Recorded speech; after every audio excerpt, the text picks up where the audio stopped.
नमस्ते, मैं हूं किशोर अजवाणी। घड़ी इशारा कर रही है 9 बजे रात का वक्त। 100 बात की एक बात का बड़ी खबर आ रही है संसद में विपक्ष के अविश्वास प्रस्ताव से जुड़ी हुई, जिस पर सदन में पहले ही दिन जोरदार बहस हुई।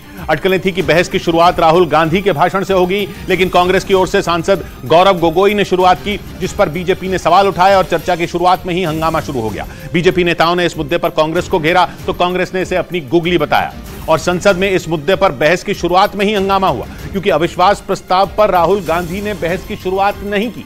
सूत्र बताने कि राहुल गांधी ने ऐसा इसलिए किया क्योंकि अविश्वास प्रस्ताव का नोटिस गौरव गोगोई ने दिया था और इसी वजह से बहस की शुरुआत में बोलने का मौका भी उन्हें ही मिला। लेकिन बीजेपी ने इस मुद्दे पर कांग्रेस को घेरा और जैसे ही स्पीकर ने गौरव गोगोई को से बोलने के लिए कहा, बीजेपी ने कांग्रेस से सवाल पूछने शुरू कर दिए।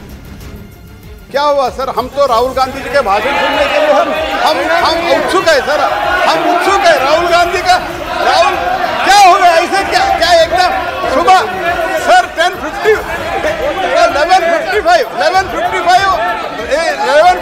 इनका छुट्टी आया है सर, अभी 12 बजे चेंज हो गया। क्या हो गया? थोड़ा हम problem sir, we are very much enthusiastic to listen mister Rahul Gandhi sir. और कांग्रेस की ओर से बोलने के लिए खड़े हुए गौरव गोगोई पर बीजेपी भड़क गई, क्योंकि उन्होंने राहुल के बोलने का समय बदलने के मामले में पीएम का जिक्र कर दिया और आरोप लगाया कि स्पीकर से की गई बात को सरकार ने सार्वजनिक कर दिया, जिस पर बीजेपी भड़क गई। उसने दो टूक बोल दिया कि उसे यह जानकारी मीडिया में चल रही खबरों से मिली, इसलिए कांग्रेस सांसद गौरव गोगोई ने जो आरोप लगाया वो बेबुनियाद है। आपके दफ्तर के अंदर क्या बातचीत हुई है? क्या हम बताएं कि प्रधानमंत्री मोदी जी ने आपके दफ्तर के अंदर क्या क्या बातें की हैं?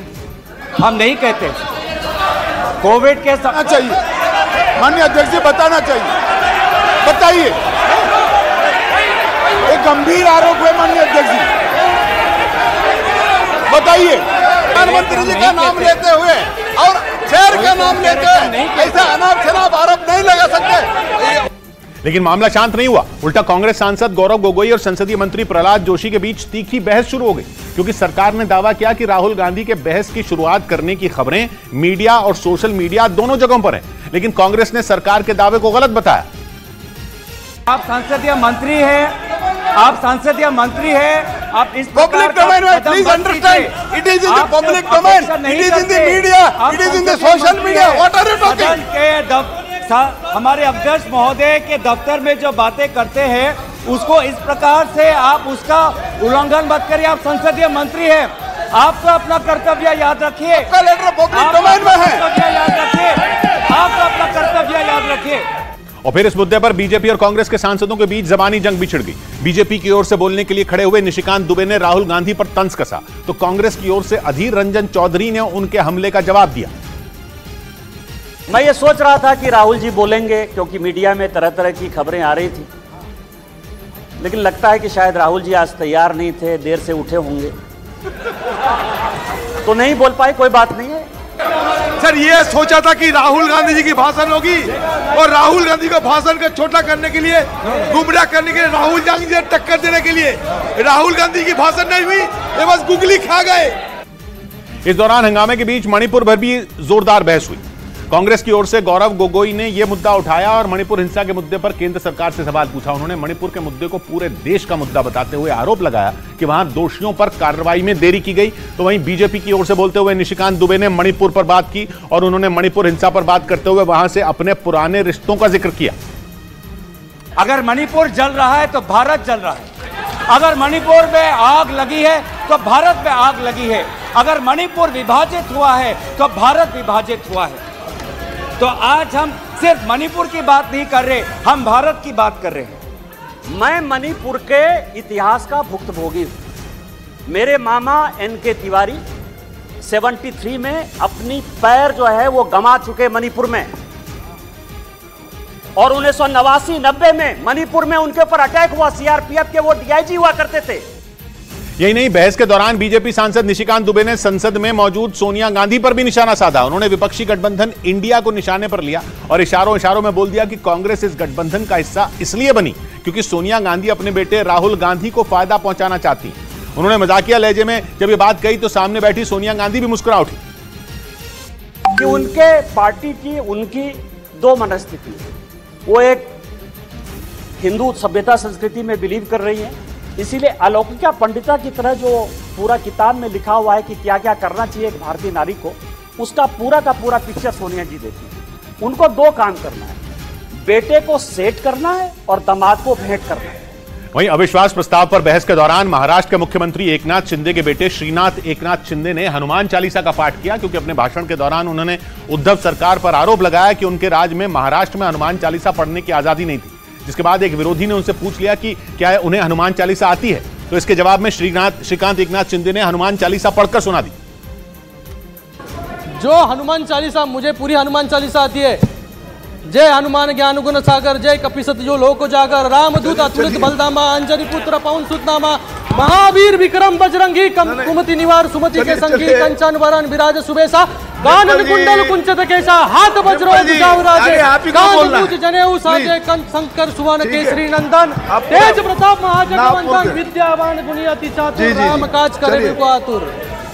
उधर उत्तराखंड के रुद्रप्रयाग से डरा देने वाला एक वीडियो सामने आया, जिसमें पहाड़ दरकने की वजह से वहां बना एक होटल ताश के पत्तों की तरह ढहता नजर आया। हालांकि इस घटना से पहले ही होटल से सभी लोगों को सुरक्षित निकाल लिया गया, लेकिन जिस किसी ने भी इस वीडियो को देखा उसकी रूह कांप गई। रोंगटे खड़े कर देने वाली इस घटना का जो वीडियो सामने आया, उसमें 30 कमरे वाले होटल का कुछ हिस्सा धीरे धीरे गिरता दिखा, जिससे वहां मौजूद लोग डर गए और जान बचाने के लिए उस जगह से दूर हट गए, क्योंकि उनको ये एहसास हो गया था कि होटल ढहने वाला है। और हुआ भी कुछ ऐसा ही। वो होटल चंद सेकंड में देखते ही देखते पूरी तरह ढह गया, जिसके बाद उसका मलबा सड़क पर आ गिरा और इस वजह से रुद्रप्रयाग केदारनाथ हाईवे को बंद करना पड़ा। होटल ढहने से ठीक पहले उसको खाली करवा लिया गया था, जिसकी वजह से बड़ा हादसा होने से बच गया। वहीं उत्तराखंड के जोशीमठ में पहाड़ खिसकने का सिलसिला थमने का नाम नहीं ले रहा, जिसकी वजह से बद्रीनाथ हाईवे पर भी मलबा आ गया और वहां बन रहे मारवाड़ी बाईपास का काम रोकना पड़ा, क्योंकि भारी बारिश के बाद वहां पहाड़ खिसकने का सिलसिला लगातार जारी है। वहां से आई तस्वीरों में ऊंचाई से बड़े बड़े पत्थर गिरते दिखे, जिनके साथ धूल का गुबार भी उठता नजर आया। पहाड़ से टूटकर बड़े बड़े पत्थर अलकनंदा नदी की तरफ खिसक गए और पत्थरों का यह मलबा अलकनंदा नदी और बद्रीनाथ राष्ट्रीय राजमार्ग पर भी गिरा। हेलंग मारवाड़ी बाईपास पर एक बार फिर से भारी भूस्खलन हुआ। भारी मलबा गिरने की वजह से हेलंग मारवाड़ी बाईपास को बनाने का काम रोकना पड़ा।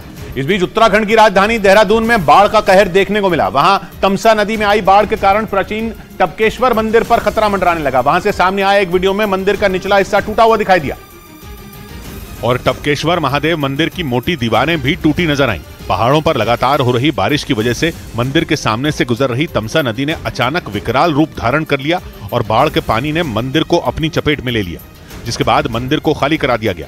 वहां से सामने आई एक तस्वीर में बाढ़ के पानी के प्रहार से मंदिर का निचला हिस्सा टूटा हुआ दिखाई दिया। जो सुरक्षा दीवार मंदिर की थी वो पूरी टूट गई है। उसके अलावा भी काफी नुकसान यहाँ पे हुआ है। वहीं बाढ़ के साथ आए मलबे ने मंदिर की सीढ़ियों को ढक दिया, जिसे वहां मौजूद लोग हटाते दिखे। और ऐसा ही हाल उत्तराखंड के पड़ोसी राज्य हिमाचल का भी हुआ। हिमाचल प्रदेश के चंबा में एक बरसाती नाले में फंसे करीब 40 बच्चों को लोगों ने अपनी जान जोखिम में डालकर बचा लिया। ये घटना उस वक्त हुई जब भारी बारिश की वजह से उस बरसाती नाले में उफान आ गया, जिसके एक किनारे पर फंसे करीब 40 बच्चों को लोगों ने वक्त रहते बचा लिया। उन्हें निकालने में जरा भी देर होती तो बच्चे नाले की उफनती लहरों में समा जाते, क्योंकि भारी बारिश के बाद उस बरसाती नाले की लहरें सब कुछ बहा ले जाने पर उतारू दिखी, जिसे पार कर पाना उन स्कूली बच्चों के लिए नामुमकिन था। डर के मारे बच्चे रोने और चिल्लाने लगे। इस घटना की खबर मिलते ही वहां हाहाकार मच गया। फौरन बच्चों के घर वाले वहां पहुंचे और फिर एक एक कर सभी बच्चों को निकालने का काम शुरू किया गया। वहां से जो तस्वीरें सामने आई उनमें कुछ लोग बच्चों को गोद में उठाकर और कुछ लोग उन्हें पीठ पर लाद कर नाला पार करते दिखे। बाद में गांव वालों ने सरकार से उस बरसाती नाले पर पुल बनाने की मांग की। उधर बिहार के खगड़िया में कोसी नदी के कटाव ने लोगों की मुसीबत बढ़ा दी, क्योंकि नदी में उठने वाली कई फीट ऊंची लहरें वहां के लोगों को डराने लगी।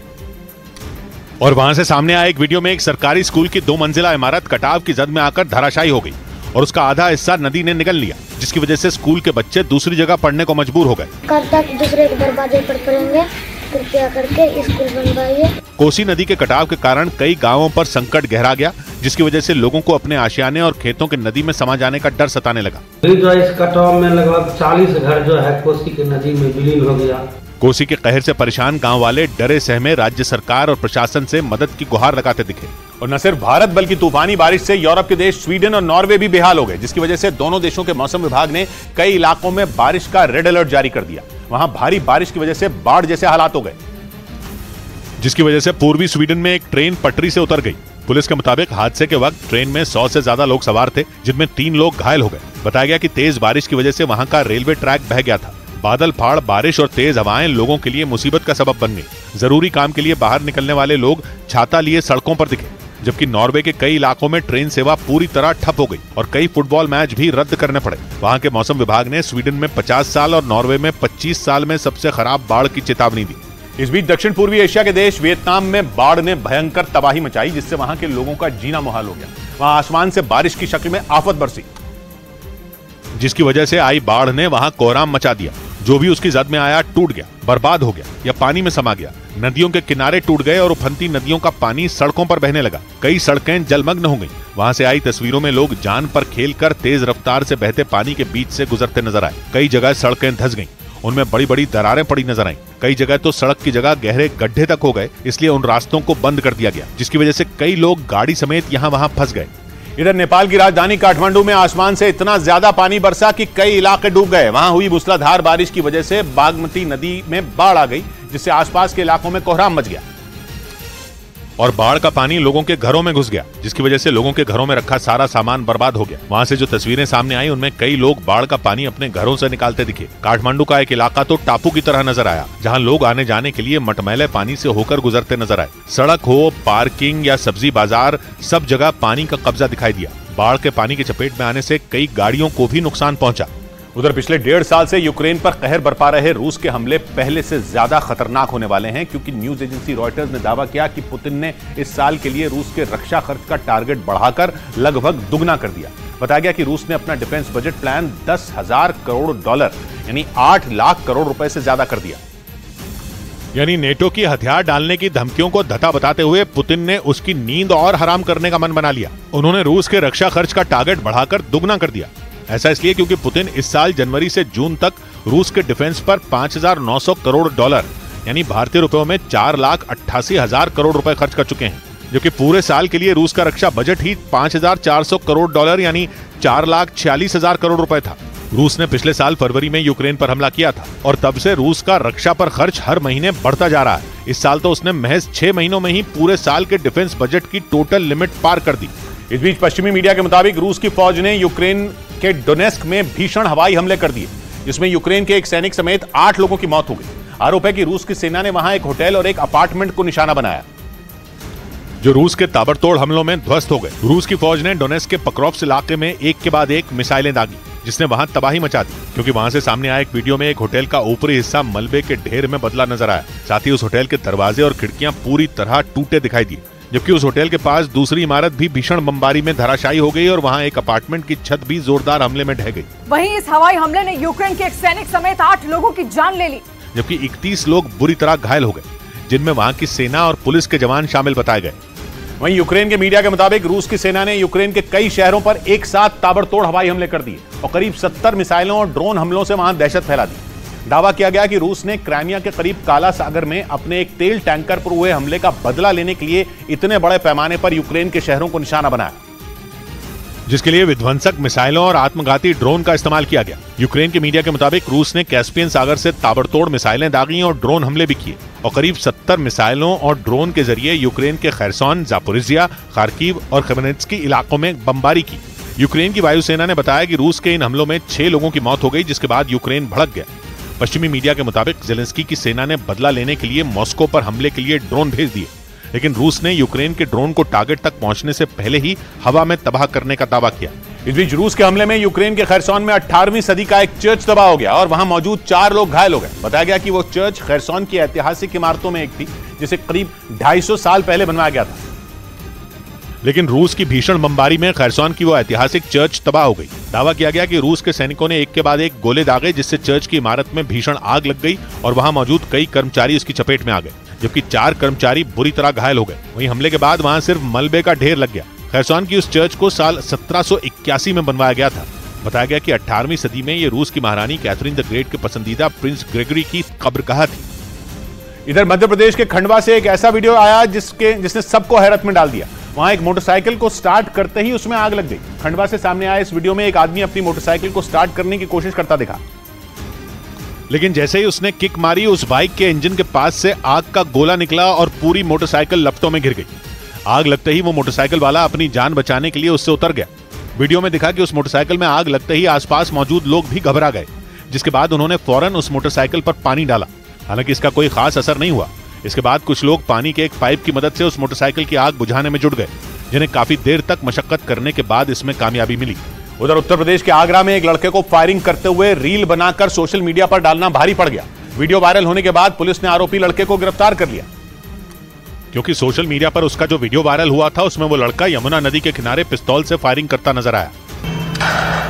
इस दौरान वहां मौजूद उसके साथी ने फायरिंग का वीडियो अपने मोबाइल कैमरे में रिकॉर्ड कर लिया, जिसके बाद दोनों ने इस वीडियो को सोशल मीडिया पर पोस्ट कर दिया। वीडियो के वायरल होने के बाद ही पुलिस ने एक्शन लिया और उस लड़के की पहचान कर उसे गिरफ्तार कर लिया गया। पुलिस के मुताबिक वायरल वीडियो में जो लड़का दिखाई दिया वो छत्ता थाना इलाके का रहने वाला है। इस बीच उत्तर प्रदेश के आजमगढ़ से हैरान कर देने वाला एक वीडियो सामने आया, जिसमें सड़क के बीच दो सांड लड़ते हुए एक गाड़ी पर गिरते नजर आए। पूरी घटना वहां लगे एक सीसीटीवी कैमरे में रिकॉर्ड हो गई, जिसमें दो सांड सड़क के बीच लड़ते नजर आए। इस घटना का जो सीसीटीवी फुटेज सामने आया उसमें दोनों सांड सड़क पर भागते दिखाई दिए, जिनमें एक सांड ने सड़क पर खड़ी गाड़ी के ऊपर छलांग लगा दी, जिसके बाद वो धड़ाम से नीचे गिर गया, लेकिन दूसरा सांड उसके ऊपर लगातार हमले करता दिखाई दिया। इस बीच एक मोटरसाइकिल सवार भी सड़क पर गिर गया। सांडों की इस लड़ाई को देखकर वहां अफरा तफरी मच गई, जिसके बाद वहां मौजूद लोगों ने सांडों को वहां से भगाने की कोशिश की और काफी देर बाद किसी तरह उन दोनों सांडों को वहां से खदेड़ दिया गया।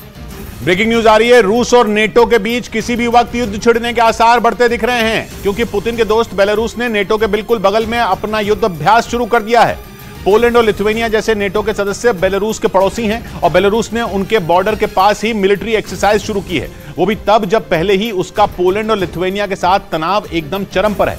हालात इतने नाजुक बने हुए हैं कि जरा सी चिंगारी भी एक नई जंग की आग को भड़का सकती है, क्योंकि बेलारूस की पोलैंड और लिथुआनिया से वैसे ही बिल्कुल नहीं बनती। और जब से पुतिन की प्राइवेट आर्मी वैगनर ग्रुप के लड़ाके बेलारूस पहुंचे हैं, तब से तो पोलैंड और लिथुआनिया अपनी बाजुएं चढ़ाकर बैठे हैं, क्योंकि उनका मानना है कि वैगनर ग्रुप के लड़ाके रूस से बेलारूस भेजे ही इसलिए गए हैं ताकि वो वहां से पोलैंड और लिथुआनिया पर हमला कर सकें।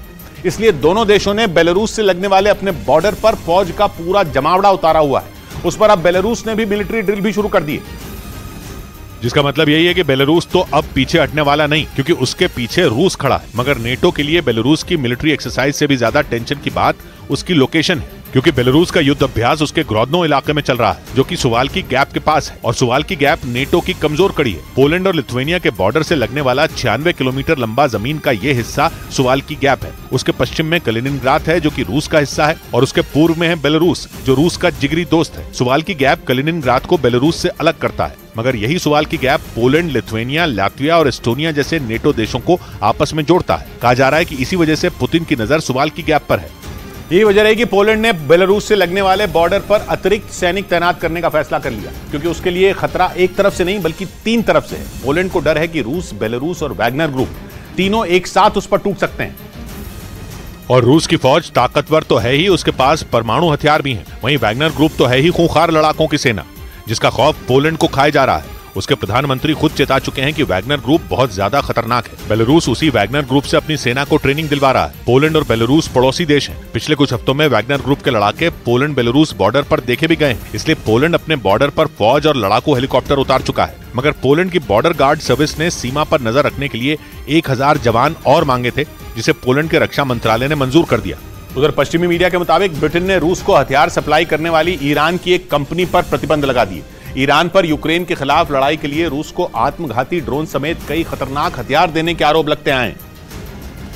इसीलिए ब्रिटेन ने ईरान की उस कंपनी पर प्रतिबंध लगा दिए जिस पर रूस को हथियार देने के आरोप लगे, क्योंकि ब्रिटेन यूक्रेन के सबसे बड़े मददगारों में एक है। ब्रिटेन ने पुतिन की सेना में लड़ने के लिए यूक्रेन को हथियार देने के साथ साथ जंग में रूस की मदद करने वालों के पर कतरने में भी कोई कोर कसर नहीं छोड़ी। पश्चिमी मीडिया के मुताबिक यूक्रेन जंग की शुरुआत से लेकर अब तक ब्रिटेन कई देशों के 1600 से ज्यादा लोगों और संस्थाओं पर प्रतिबंध लगा चुका है, जिन पर किसी न किसी तरीके से रूस की मदद करने के आरोप लगे। दावा किया गया कि इसी कड़ी में ब्रिटेन ने ईरान की ड्रोन बनाने वाली उस कंपनी और उसके साथ कर्मचारियों पर प्रतिबंध लगा दिए। इस बीच जर्मनी के डुसेल्डॉर्फ शहर में दूसरे विश्व युद्ध के जमाने का एक जिंदा बम मिलने से हड़कंप मच गया।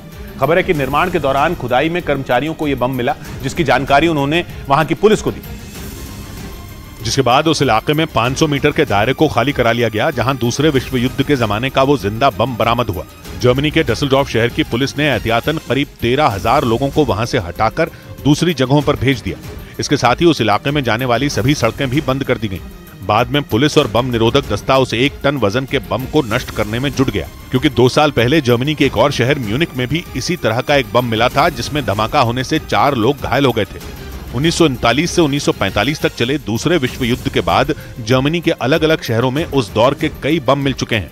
इधर दिल्ली में यूथ कांग्रेस के कार्यकर्ताओं ने जंतर मंतर पर बड़ा प्रदर्शन किया। यूथ कांग्रेस के कार्यकर्ता केंद्र सरकार के खिलाफ प्रदर्शन करते हुए संसद को घेरने की कोशिश में आगे बढ़ने लगे। तभी हंगामा बढ़ता देख वहां मौजूद दिल्ली पुलिस के जवानों ने प्रदर्शनकारियों को रोक लिया, जिससे कांग्रेस समर्थकों का गुस्सा 7वें आसमान पर पहुंच गया। इसी दौरान पुलिस ने युवा कांग्रेस के राष्ट्रीय अध्यक्ष बीवी श्रीनिवास को हिरासत में ले लिया, जिससे प्रदर्शनकारी और भड़क गए। प्रदर्शन और हंगामे का जो वीडियो सामने आया उसमें दिल्ली पुलिस के जवान जंतर मंतर पर प्रदर्शन कर रहे बीवी श्रीनिवास को उठाकर ले जाते दिखे, जिससे नाराज कांग्रेस के कई कार्यकर्ता सड़क पर लगे बैरिकेड पर चढ़ गए। इस बीच उन्हें रोकने के लिए वहां तैनात पुलिस वालों ने भी पूरा जोर लगा दिया, लेकिन जब कार्यकर्ताओं के तेवर कम नहीं हुए तो पुलिस ने उन्हें हिरासत में ले लिया। यूथ कांग्रेस के कार्यकर्ताओं ने जो प्रदर्शन किया उसका नाम भारत बचाओ संसद घेराव रखा गया।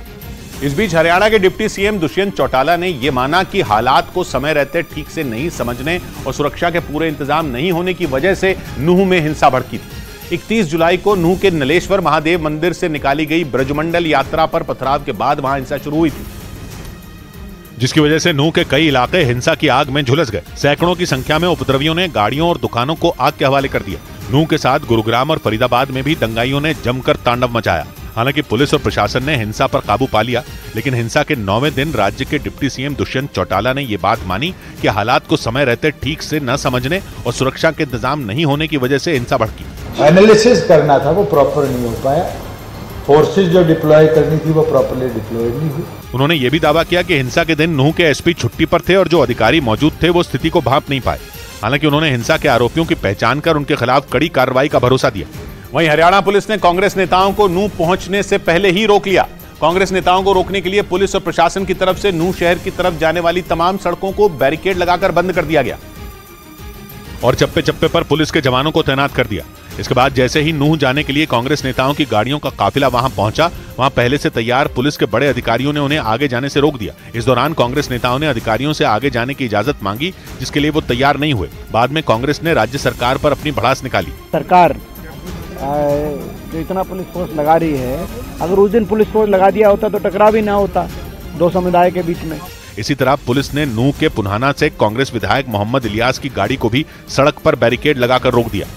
इधर बीजेपी के भी कुछ नेताओं ने नूंह पहुंचने का ऐलान कर दिया, जिसके बाद वहां के पुलिस और प्रशासन की चुनौती बढ़ गई। जिले के नए एसपी नरेंद्र बिजारनिया ने सियासी दलों से नूंह से दूर रहने की अपील की। कर्फ्यू में ढील दिए जाने के बाद हरियाणा के सारे सियासी दल नूंह पहुंचने की बात कर रहे हैं, जिससे पुलिस और प्रशासन की परेशानी बढ़ गई, क्योंकि प्रशासन को यह डर सताने लगा कि राजनीतिक पार्टियों के प्रतिनिधिमंडल के नूंह पहुंचने से वहां हालात और बिगड़ जाएंगे। इसीलिए जिले के नए एसपी नरेंद्र बिजारनिया ने राजनीतिक पार्टियों के नेताओं से नूंह का दौरा न करने की अपील की।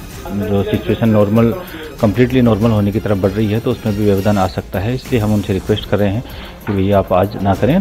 31 जुलाई को भड़की हिंसा के बाद नूंह में प्रशासन धीरे धीरे हालात सामान्य करने में जुटा है, लेकिन 8 दिन गुजर जाने के बाद भी जिले में तनाव बना हुआ है, जिसकी वजह से हर इलाके में पुलिस के जवान तैनात हैं ताकि किसी भी तरह के हालात से निपटा जा सके।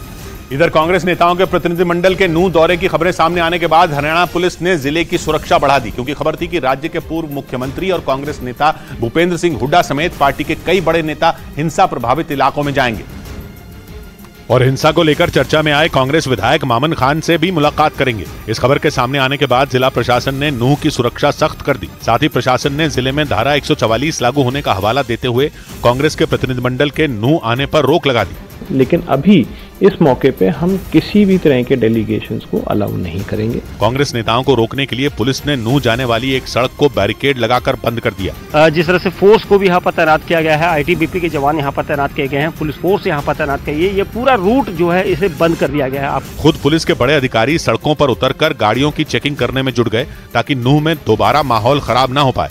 वहीं प्रशासन ने हालात सामान्य करने के लिए हिंसा के 9वें दिन हरियाणा के नूंह में सरकारी बस सेवा फिर से शुरू कर दी। हालांकि इस दौरान बस से सफर करने वाले यात्रियों की संख्या काफी कम रही, लेकिन लोगों ने प्रशासन के इस फैसले का जमकर स्वागत किया, क्योंकि नूंह में भड़की हिंसा के बाद से पूरे जिले में कर्फ्यू लगा है। लोगों के घरों से बाहर तक निकलने पर रोक है, लेकिन हालात सामान्य करने के लिए प्रशासन ने न सिर्फ कर्फ्यू में ढील दी बल्कि सरकारी बस सेवा भी फिर से शुरू कर दी गई। एक हफ्ता तक यहाँ पर बसें नहीं चल रही थी और उसके बाद यहाँ पर अब बसें चलनी शुरू हुई है। सुबह से 4-5 बसें चल चुकी हैं। एक रोज पहले ही प्रशासन ने नूंह में बैंक और एटीएम को सुबह 10 बजे से दोपहर 3 बजे तक खोलने की इजाजत दी थी। यही नहीं, कर्फ्यू में ढील दिए जाने के बाद कुछ इलाकों में दुकानें भी खुली दिखी, जहां से लोग जरूरत का सामान खरीदते नजर आए। उधर इजरायल ने फरवरी में हुई अपनी 2 नागरिकों की मौत का बदला लेने के लिए आरोपी फिलिस्तीनी हमलावर का घर ढहा दिया। इजरायल ने इस हमले के अगले महीने यानी मार्च में ही उस फिलिस्तीनी को ढेर कर दिया था, मगर इसके बावजूद इजरायल का गुस्सा कम नहीं हुआ और उसने उस फिलिस्तीनी के घर को भी बारूद से उड़ा दिया। इजरायल उसकी जमीन और उसके नागरिकों पर हमले करने वाले फिलिस्तीनियों को सबक सिखाने के लिए यही हथकंडा अपनाता है, वो उनका घर ही ढहा देता है। इस बार भी उसने वही किया। एक रात पहले इजरायल की सेना पूरे तामझाम के साथ वेस्ट बैंक पहुंची, उस फिलिस्तीनी के घर में घुसी और वहां बारूद अपने हाथों से फिट करके उसे ढहा दिया। वहीं दूसरी तरफ इजरायल ने अपने पड़ोसी देश लेबनान को भी सबसे बड़ी चेतावनी दे दी कि अगर उसने चरमपंथी संगठन हिजबुल्लाह को नहीं रोका तो वो लेबनान का वजूद मिटा देगा। इजरायल अपने यहां आतंकी हमलों के लिए हिजबुल्लाह को जिम्मेदार ठहराता है और इसीलिए उसने लेबनान को खत्म करने की सबसे बड़ी धमकी दे दी। इजरायल ने चेतावनी दी कि अगर लेबनान ने चरमपंथी संगठन हिजबुल्लाह के लड़ाकों पर लगाम नहीं लगाई तो वो इतनी मिसाइलें और बम बरसाएगा कि लेबनान दुनिया के नक्शे से मिट जाएगा। लेबनान की सीमा के नजदीक एक इलाके के दौरे पर पहुंचे इजरायल के विदेश मंत्री ने दो टूक कहा कि उनका देश अपनी सुरक्षा के लिए लेबनान की ईंट से ईंट बजा देगा। एक दिन पहले ही इजरायल ने सीरिया की राजधानी दमिश्क में हिजबुल्लाह के ठिकानों को निशाना बनाकर हमला किया था। दावा किया गया कि इन हवाई हमलों में हिजबुल्लाह के कई लड़ाके मारे गए। इधर मध्य प्रदेश के खंडवा में कांवड़ यात्रा के दौरान हुए बवाल के बाद वहां धारा 144 लगा दी गई। एक रोज पहले कुछ लोगों पर कांवड़ यात्रा पर पथराव करने का आरोप लगा, जिसके बाद कांवड़िये भड़क गए और हंगामा करने लगे, जिसके बाद भारी संख्या में मौजूद पुलिस के जवानों ने उन पर लाठियां बरसानी शुरू कर दी। वहां से जो वीडियो सामने आया उसमें कुछ कांवड़िये नारेबाजी करते हुए भागते नजर आए। इस दौरान पुलिस के जवानों ने उन लोगों से शांति बनाने की अपील की, लेकिन वो लोग हंगामा करते रहे, जिसके बाद पुलिस ने सख्ती दिखाते हुए उन लोगों पर लाठीचार्ज कर दिया, जिससे वहां भगदड़ मच गई। लोग लाठियों की मार से बचने के लिए इधर उधर भागने लगे। हालांकि किसी तरह मामले को शांत करा दिया गया। इस वीडियो फुटेज को देखा जाएगा, उस वीडियो फुटेज के आधार पर उसमें आगामी कार्रवाई की जाएगी। कांवड़ियों ने आरोप लगाया कि कुछ लोगों ने यात्रा के दौरान उन पर पथराव किया। उधर महाराष्ट्र के छत्रपति संभाजीनगर में मुगल शासक औरंगजेब का व्हाट्सएप स्टेटस लगाने पर एक युवक के खिलाफ केस दर्ज कर लिया गया। उस युवक पर तनाव भड़काने का आरोप लगा क्योंकि उसने औरंगजेब की तस्वीरें लहराने वाले जिस वीडियो को अपने व्हाट्सएप स्टेटस पर लगाया, उसे लेकर पहले भी महाराष्ट्र में बवाल हो चुका है। और अहमदनगर में आयोजित उर्स के जुलूस के दौरान का बताया जाने वाला ये वीडियो 2 महीने पहले सोशल मीडिया पर बुरी तरह वायरल हुआ था। उस समय भी कुछ लोगों ने इस वीडियो को अपने व्हाट्सएप स्टेटस पर लगाया था, जिसका कुछ हिंदूवादी संगठनों ने जमकर विरोध किया था। और इसी के बाद जून महीने के दूसरे हफ्ते में महाराष्ट्र के कोल्हापुर, अहमदनगर और लातूर समेत कई जिले जल उठे थे। इसलिए दोबारा तनाव भड़कने की आशंका को देखते हुए पुलिस ने एक्शन लिया और औरंगजेब का व्हाट्सएप स्टेटस लगाने वाले युवक के खिलाफ केस दर्ज कर लिया। इधर उत्तर प्रदेश के ललितपुर जिले में एक दर्दनाक हादसा हो गया। वहां पर एक ट्रक और एक कंटेनर की आमने सामने भिड़ंत हो गई। टक्कर इतनी जबरदस्त थी कि ट्रक का ड्राइवर अंदर ही फंस गया, जिसे निकालने के लिए वहां मौजूद लोगों को कड़ी मशक्कत करनी पड़ी और कई लोग मिलकर ट्रक के अंदर से उसके ड्राइवर को निकालते दिखे। पुलिस के मुताबिक करीब 1 घंटे की मेहनत के बाद ट्रक ड्राइवर को निकालकर अस्पताल पहुंचाया गया, जहां डॉक्टरों ने उसे मृत घोषित कर दिया। ललितपुर में यह हादसा थाना नाराहट इलाके में हाईवे पर हुआ, जिसमें ललितपुर से सागर की ओर जा रहा कंटेनर और सामने से आ रहे ट्रक में आमने सामने की भिड़ंत हो गई, जिसके बाद हाईवे पर करीब 1 घंटे तक लंबा जाम लग गया। वहीं इस हादसे में 2 लोग घायल भी हुए, जिन्हें इलाज के लिए अस्पताल में भर्ती करा दिया गया। इस बीच तेलंगाना के जयशंकर भूपालपल्ली जिले से सड़क दुर्घटना की रोंगटे खड़े कर देने वाली खबर सामने आई। वहां एक बेकाबू ट्रक ने पार्किंग में खड़ी कार और कई मोटरसाइकिलों को कुचल दिया, जिसमें एक आदमी की मौत हो गई। और उस हादसे के बाद का वहां से दिल दहला देने वाला एक वीडियो सामने आया, जिसमें बेकाबू ट्रक की टक्कर के बाद कई मोटरसाइकिलों के परखचे उड़ गए। सामने आई तस्वीरों में कई मोटरसाइकिलें ट्रक के पहिए के नीचे दबी नजर आईं। पुलिस ने बताया कि ट्रक चालक कटाराम से परकाल की तरफ जा रहा था। इसी दौरान भूपालपल्ली में ट्रक ड्राइवर ने नियंत्रण खो दिया और सड़क किनारे खड़ी मोटरसाइकिल और कारों को टक्कर मार दी, जिसमें एक आदमी गंभीर रूप से घायल हो गया, जिसे वहां से अस्पताल ले जाया गया, जहां उसने इलाज के दौरान दम तोड़ दिया। हादसे के बाद ट्रक का ड्राइवर वहां से फरार हो गया। पुलिस ने आरोपी ट्रक ड्राइवर के खिलाफ केस दर्ज कर उसे पकड़ने के लिए कई टीमें गठित कर दी। उधर अमेरिका के मीडिया ने दावा किया कि बाइडेन सरकार यूक्रेन को $200 मिलियन यानी भारतीय रुपयों में करीब 1700 करोड़ के हथियार भेजने की तैयारी में है। इस युद्ध की शुरुआत से ही अमेरिका लगातार यूक्रेन की मदद कर रहा है और यूक्रेन को दिए गए भरोसे के तहत अमेरिका उसे घातक हथियारों की नई खेप भिजवाने की तैयारी में है। अमेरिकी मीडिया ने अमेरिकी रक्षा विभाग पेंटागन के अधिकारियों के हवाले से दावा किया कि यूक्रेन को $200 मिलियन यानी भारतीय रुपयों में करीब 1700 करोड़ के हथियार भेजे जाएंगे। खबर है कि जेलेंस्की की सेना को वैसे हथियारों की सख्त जरूरत है जिन्हें कुछ ही दिनों में अमेरिकी सेना के स्टॉक से भेजा जा सके, जिसका मतलब है कि यूक्रेन के पास हथियारों की कमी हो सकती है। इसीलिए उसने अमेरिका से जल्द हथियारों की सप्लाई की डिमांड की। वहीं रूस की सरकारी न्यूज एजेंसी स्पुतनिक ने दावा किया कि यूक्रेन के पायलटों को अंग्रेजी न आने की वजह से अमेरिका उन्हें अपना F-16 फाइटर जेट उड़ाने की ट्रेनिंग ही नहीं दे पा रहा। अमेरिका ने मई में यूक्रेन को अपना F-16 लड़ाकू विमान देने का ऐलान किया था, लेकिन अब तक यूक्रेन के पायलटों की उसे उड़ाने की ट्रेनिंग तक शुरू नहीं हो पाई है।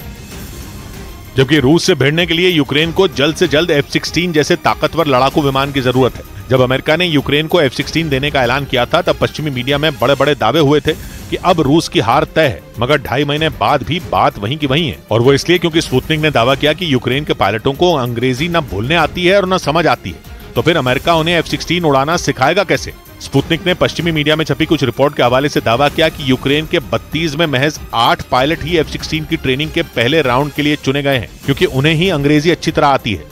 उधर सऊदी अरब के न्यूज चैनल अल अरबिया ने दावा किया कि रूस युद्ध स्तर पर घातक ड्रोन बनाने में जुटा है। खबर है कि यूक्रेन जंग में ड्रोन की लगातार बढ़ती मांग को देखते हुए पुतिन ने अपनी रणनीति में बदलाव किया और उन्होंने अपने रक्षा विभाग को बमों और मिसाइलों के साथ साथ बड़े पैमाने पर ड्रोन बनाने का भी आदेश दे दिया। सऊदी अरब के न्यूज चैनल अल अरबिया के मुताबिक पुतिन ने अधिकारियों को खास तौर पर वैसे ड्रोन बनाने का निर्देश दिया जिनकी मारक क्षमता ज्यादा हो। यानी पुतिन की मंशा यूक्रेन के अलग अलग शहरों पर भयंकर ड्रोन अटैक करने की है। हालांकि रूसी सेना इससे पहले भी यूक्रेन को ड्रोन हमलों से कई बार दहला चुकी है। कहा जाता है कि ईरान से मिले शाहिद 136 ड्रोन ने उसकी इतनी मदद की कि जेलेंस्की की सेना को कई इलाकों से भागना पड़ा। इसी वजह से पुतिन अपनी सेना के बेड़े में ज्यादा से ज्यादा जंगी ड्रोन रखने का मन बना चुके हैं। इधर पहले से कंगाली की मार झेल रहे पाकिस्तान पर एक और बड़ा बम फूट गया। पाकिस्तानी मीडिया के मुताबिक शहबाज सरकार ने ईरान से गैस की डील रद्द करने का फैसला ले लिया। ईरान पाकिस्तान के साथ मिलकर गैस पाइपलाइन बिछाने के एक बहुत बड़े प्रोजेक्ट पर काम कर रहा है, लेकिन दोनों के बीच हुई डील के मुताबिक पाकिस्तान को अब समझौता रद्द करने के बदले ईरान को जुर्माना देना पड़ेगा, और वो भी 1800 करोड़ डॉलर यानी भारतीय रुपयों में करीब 1.5 लाख करोड़ रुपए। पाकिस्तानी अखबार डॉन के मुताबिक शहबाज सरकार ने यह डील अमेरिका के दबाव की वजह से रद्द की, क्योंकि अमेरिका परमाणु बम बनाने की जिद पर अड़े ईरान पर कई तरह के प्रतिबंध लगा चुका है। जिसके बाद पाकिस्तान को भी डर सताने लगा और उसने ईरान की सरकार से साफ तौर पर कह दिया कि वो अमेरिका से दुश्मनी मोल नहीं ले सकता। यही वजह रही कि शहबाज सरकार ने इस डील से किनारा कर लिया, जिसके बाद पाकिस्तान पर भारी भरकम जुर्माना चुकाने का संकट मंडराने लगा। इस बीच ब्लूमबर्ग की एक रिपोर्ट के मुताबिक ईरान से पानी को लेकर चल रही लड़ाई के बीच तालिबान के आत्मघाती हमलावर तैयार करने की खबरें सामने आई, क्योंकि अफगानिस्तान और ईरान के बीच लंबे वक्त से हेलमंद नदी के पानी के बंटवारे को लेकर तनाव चल रहा है। और इस बीच ईरान के राष्ट्रपति इब्राहिम रईसी ने तालिबान को धमकी दे दी। ब्लूमबर्ग की एक रिपोर्ट के मुताबिक ईरान ने हेलमंद नदी के पानी को लेकर अफगानिस्तान पर समझौते का पालन करने की अपील की और समझौता न मानने पर उसे घातक अंजाम भुगतने की धमकी दे दी। दावा किया गया कि ईरान ने यह धमकी अफगानिस्तान बॉर्डर पर तालिबान के आत्मघाती हमलावरों की तैनाती की खबरों के बीच दी, जिसकी वजह से ईरान भड़क गया। असल में ईरान और अफगानिस्तान के बीच साल 1973 में हेलमंद नदी के पानी के बंटवारे को लेकर एक समझौता हुआ था, लेकिन ईरान ने तालिबान पर नदी के पानी को रोकने का आरोप लगाया। इस विवाद को लेकर जून में ईरान की सेना और तालिबान के लड़ाके भिड़ गए थे। वहीं खबर है कि अफगानिस्तान में सरकार चला रहे तालिबान ने लड़कियों की पढ़ाई पर नया फरमान जारी कर दिया, जिसके मुताबिक वहां लड़कियों को तीसरी कक्षा से आगे पढ़ने की इजाजत नहीं होगी। इसका मतलब यह कि अफगानिस्तान में तीसरी कक्षा या फिर 10 साल की उम्र के बाद बच्चियों के स्कूल जाने पर पाबंदी रहेगी, जिसके लिए तालिबान अधिकारियों ने स्कूल और शिक्षण संस्थाओं को चेतावनी जारी कर दी। इससे पहले तालिबान ने लड़कियों को सिर्फ कक्षा 6 तक ही स्कूलों में पढ़ने की इजाजत दी थी, जो अब और भी कम कर दी गई। एक मीडिया रिपोर्ट के मुताबिक तालिबान के शिक्षा मंत्रालय ने गजनी प्रांत में स्कूलों को आदेश दिया कि 10 साल से ज्यादा उम्र की लड़कियों को अब प्राइमरी स्कूलों में तीसरी कक्षा के बाद पढ़ने की इजाजत नहीं दी जाए। सितंबर 2021 में तालिबान ने लड़कियों की 6ठी से आगे की पढ़ाई पर रोक लगाई थी और 10वीं तक की पढ़ाई के लिए स्कूलों को सिर्फ लड़कों के लिए खोलने के आदेश दिए गए थे। दिसंबर 2022 में तालिबान ने कॉलेज और यूनिवर्सिटी जाने वाली लड़कियों पर भी पाबंदी लगा दी थी। इधर रेलवे पुलिस सूत्रों ने दावा किया कि जयपुर मुंबई एक्सप्रेस ट्रेन में हुई फायरिंग मामले के आरोपी चेतन सिंह को अगर मौका मिलता तो वो ट्रेन में कई और लोगों की हत्या कर देता। खबर है कि मामले की जांच कर रही रेलवे पुलिस की पूछताछ में चेतन सिंह ने यह बात कबूल की और उसने माना कि अगर जयपुर मुंबई एक्सप्रेस ट्रेन बीच रास्ते में नहीं रुकती तो वो 7 से 8 और लोगों को मारने वाला था। रेलवे पुलिस सूत्रों के मुताबिक पूछताछ में आरोपी कांस्टेबल चेतन सिंह ने यह कबूल किया कि उसकी मंशा ट्रेन में भयंकर कत्लेआम मचाने की थी, लेकिन आरपीएफ के दूसरे जवानों ने उसे रोक दिया। सूत्र यह भी बताते हैं कि रेलवे पुलिस इस बात की भी जांच में जुटी है कि आरोपी ने किसी और के कहने पर तो इस गोलीकांड को अंजाम नहीं दिया। ये घटना 31 जुलाई को महाराष्ट्र के पालघर रेलवे स्टेशन के नजदीक हुई थी, जिसमें कांस्टेबल चेतन सिंह पर आरपीएफ के एएसआई समेत 4 लोगों की गोली मारकर हत्या करने का आरोप है।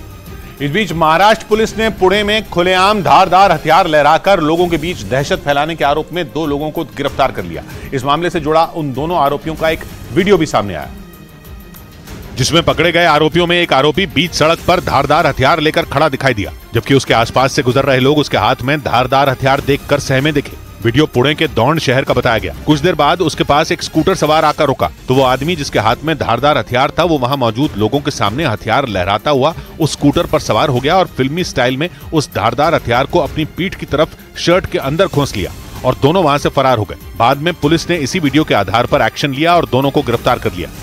ब्रेकिंग न्यूज आ रही है पाकिस्तान से। सूत्रों के मुताबिक पाकिस्तान के प्रधानमंत्री शहबाज शरीफ कुछ ही घंटों में पाकिस्तान के राष्ट्रपति से कैबिनेट भंग करने की सिफारिश कर सकते हैं। पाकिस्तान में मौजूदा सरकार का कार्यकाल इसी महीने खत्म होने वाला है। हालांकि अभी वहां अगले चुनाव पर सस्पेंस बना हुआ था, क्योंकि चुनाव आयोग ने अब तक इस बात पर मोहर नहीं लगाई है कि पाकिस्तान में होने वाले चुनाव इस साल होंगे या नहीं। लेकिन पाकिस्तान के मीडिया की खबरों के मुताबिक शहबाज शरीफ को पाकिस्तान की सेना की तरफ से विदाई दे दी गई है। इसलिए इन खबरों के आधार पर कयास लगाए जा रहे हैं कि बहुत जल्द वहां चुनाव कराए जाने का फैसला लिया जा चुका है। नीरज हमारे साथ जुड़ रहे हैं। नीरज, तो क्या माना जाए अभी?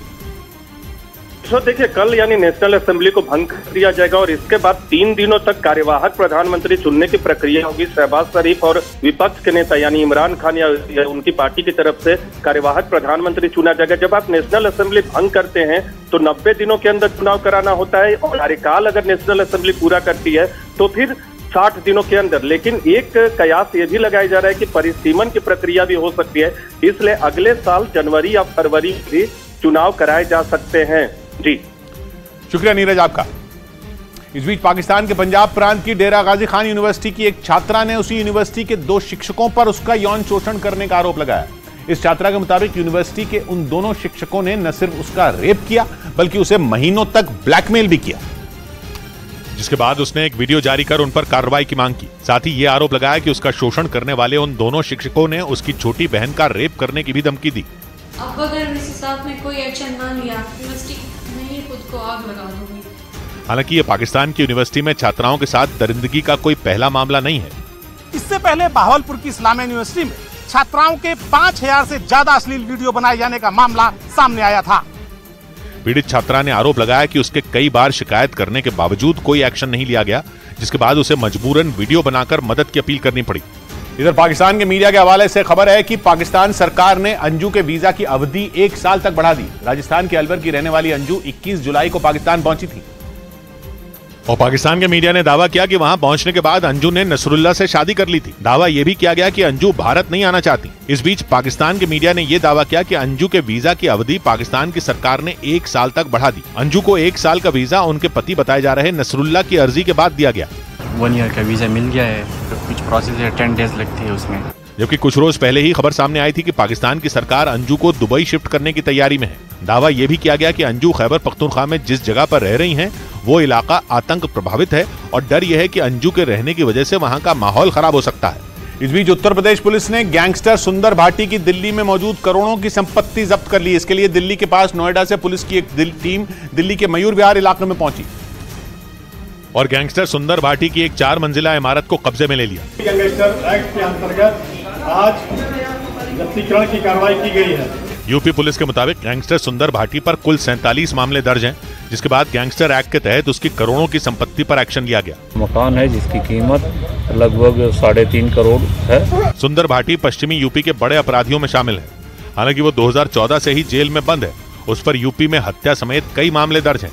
इधर उत्तर प्रदेश के कानपुर से हैरान कर देने वाला एक मामला सामने आया। वहां हंसिका नाम की एक लड़की पर अपने प्रेमी के साथ मिलकर अपने ही अपहरण की साजिश रचने का आरोप लगा।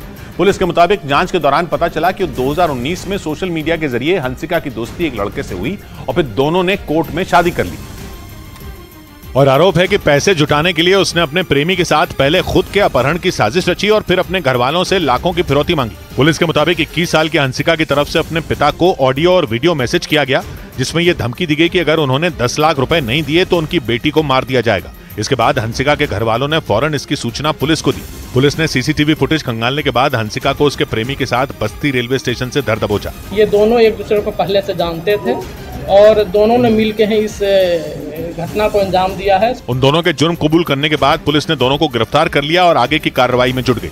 उधर ब्रिटेन के मीडिया ने दावा किया कि वियतनाम और फिलीपींस की जोड़ी ने दक्षिणी चीन सागर में चीन की टेंशन बढ़ा दी है। दोनों देश पिछले कई महीनों से समुद्र में चीन के आक्रामक रवैये का सामना कर रहे हैं, क्योंकि चीन की वजह से वियतनाम और फिलीपींस की समुद्री सीमाओं पर अक्सर खतरा मंडराता है। ब्रिटेन के मीडिया ने दावा किया कि चीन के इसी खतरे से निपटने के लिए वियतनाम और फिलीपींस ने हाथ मिला लिए। वियतनाम में दोनों देशों के विदेश मंत्रियों की एक अहम बैठक में न सिर्फ एक साथ काम करने पर सहमति बनी, बल्कि सभी समुद्री मुद्दों के जल्द समाधान पर भी दोनों देश सहमत हो गए।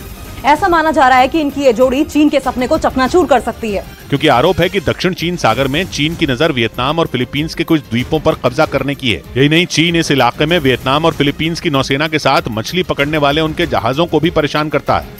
इस बीच पश्चिमी मीडिया ने दावा किया कि चीन ने अमेरिका में घुसपैठ के लिए एक नई तरकीब निकाल ली। आरोप है कि चीन अमेरिका के फौजी ठिकानों के पास बड़े पैमाने पर स्कूल बना रहा है। हालांकि इन स्कूलों को बनाने का काम सीधे तौर पर चीन नहीं कर रहा, पर दावा है कि वो इसके लिए चोरी छिपे फंडिंग कर रहा है, और वो भी कोई छोटी मोटी नहीं, बल्कि दावे के मुताबिक चीन इसके लिए करीब $2 करोड़ मतलब भारतीय रुपयों में 160 करोड़ रुपए से ज्यादा की फंडिंग कर चुका है। आरोप है कि चीन इन स्कूलों को खासतौर पर अमेरिकी फौज के ठिकानों के पास बना रहा है। हालांकि इसकी खबर लगते ही अमेरिकी रक्षा विभाग के भी कान खड़े हो गए। बताया गया कि अमेरिकी सेना इन स्कूलों पर पैनी निगाह बनाए हुए है ताकि चीन अपने मंसूबों में कामयाब न हो पाए। उधर खुफिया सूत्रों के हवाले से खबर है कि पंजाब में जांच एजेंसियों ने खालिस्तानी आतंकियों के 30 मददगारों के ठिकानों पर छापेमारी की। मतलब जांच एजेंसियों ने खालिस्तानी आतंकियों की कमर तोड़ने के लिए भारत में उनके करीबियों पर शिकंजा कसना शुरू कर दिया, जिन पर भारत का माहौल खराब करने के लिए विदेश में बैठे खालिस्तानी आतंकियों की मदद करने का आरोप है। जिन 30 मददगारों के ठिकानों पर छापेमारी की गई, उनमें 6 के खिलाफ जांच एजेंसियों ने केस दर्ज कर कार्रवाई भी शुरू कर दी। और खुफिया सूत्रों के मुताबिक जिन खालिस्तानी आतंकियों के सहयोगी भारत में एक्टिव हैं, उसमें गुरपतवंत सिंह पन्नू, अर्शद डल्ला और लांडा शामिल हैं। सूत्र बताते हैं कि आतंकियों के ये मददगार पंजाब के पटियाला, तरनतारन, अमृतसर, मोहाली और गुरदासपुर में रह रहे हैं। आरोप है कि ये लोग काफी वक्त से खालिस्तानी आतंकियों के इशारे पर भारत के खिलाफ आतंकी साजिश रचने में जुटे हैं। वहीं शेयर बाजार में सुस्ती छाई रही और बाजार मामूली गिरावट के साथ बंद हुआ। सेंसेक्स और निफ्टी दोनों ही लाल निशान पर बने रहे, और बाजार बंद होने के वक्त बॉम्बे स्टॉक एक्सचेंज का सेंसेक्स 107 अंक गिरकर 65,846 पर बंद हुआ, जबकि नेशनल स्टॉक एक्सचेंज का निफ्टी करीब 27 अंक गिरकर 19,570 पर बंद हुआ। इस दौरान सबसे ज्यादा गिरावट मेटल, टेलीकॉम और यूटिलिटी के शेयरों में देखी गई। इधर हिमाचल प्रदेश की राजधानी शिमला से हैरान कर देने वाला एक वीडियो सामने आया, जिसमें एक बेकाबू ट्रक अचानक पलट गया। उसने वहां खड़ी कई गाड़ियों को टक्कर मार दी। वीडियो में वहां खड़ा एक पुलिसकर्मी हाथ से ट्रक को आगे निकलने का इशारा करता नजर आया। उसी वक्त काफी तेज रफ्तार से आ रहा वो ट्रक अचानक बेकाबू हो गया और पलट गया।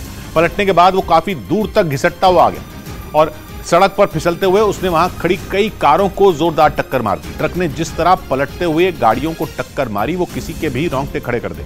टक्कर इतनी भीषण थी कि उस ट्रक की चपेट में आई एक गाड़ी तो पल भर में कबाड़ में बदल गई।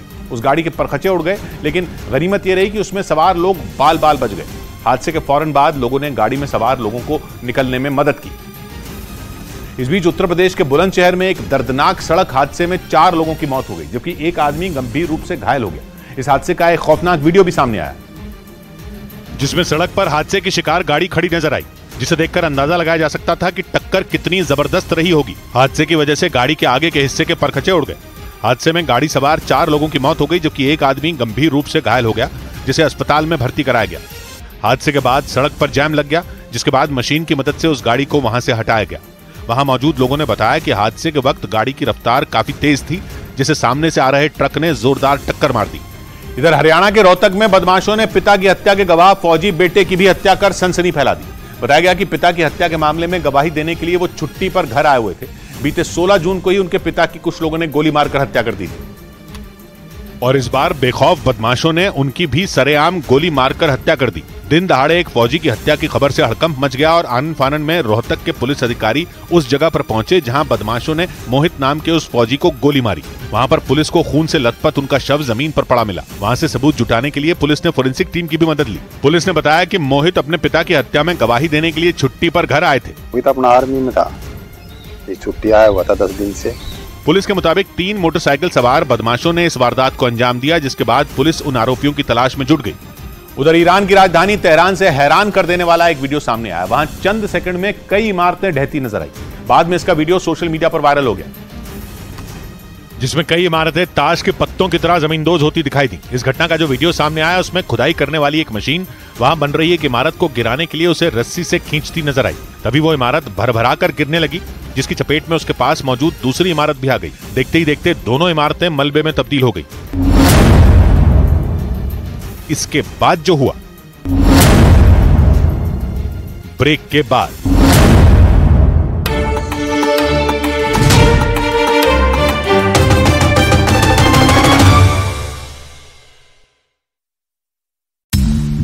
का बड़ी खबर आ रही है संसद में विपक्ष के अविश्वास प्रस्ताव से जुड़ी हुई, जिस पर सदन में पहले ही दिन जोरदार बहस हुई। अटकलें थी कि बहस की शुरुआत राहुल गांधी के भाषण से होगी, लेकिन कांग्रेस की ओर से सांसद गौरव गोगोई ने शुरुआत की, जिस पर बीजेपी ने सवाल उठाए और चर्चा की शुरुआत में ही हंगामा शुरू हो गया। बीजेपी नेताओं ने इस मुद्दे पर कांग्रेस को घेरा तो कांग्रेस ने इसे अपनी गुगली बताया और संसद में इस मुद्दे पर बहस की शुरुआत में ही हंगामा हुआ, क्योंकि अविश्वास प्रस्ताव पर राहुल गांधी ने बहस की शुरुआत नहीं की। सूत्र बताने कि राहुल गांधी ने ऐसा इसलिए किया क्योंकि अविश्वास प्रस्ताव का नोटिस गौरव गोगोई ने दिया था और इसी वजह से बहस की शुरुआत में बोलने का मौका भी उन्हें ही मिला। लेकिन बीजेपी ने इस मुद्दे पर कांग्रेस को घेरा और जैसे ही स्पीकर ने गौरव गोगोई को से बोलने के लिए कहा, बीजेपी ने कांग्रेस से सवाल पूछने शुरू कर दिए। क्या हुआ सर? हम तो राहुल गांधी जी के भाषण सुनने के लिए हम उत्सुक है सर, हम उत्सुक है राहुल गांधी का। राहुल क्या हो गया ऐसे? क्या एकदम सुबह सर 11:55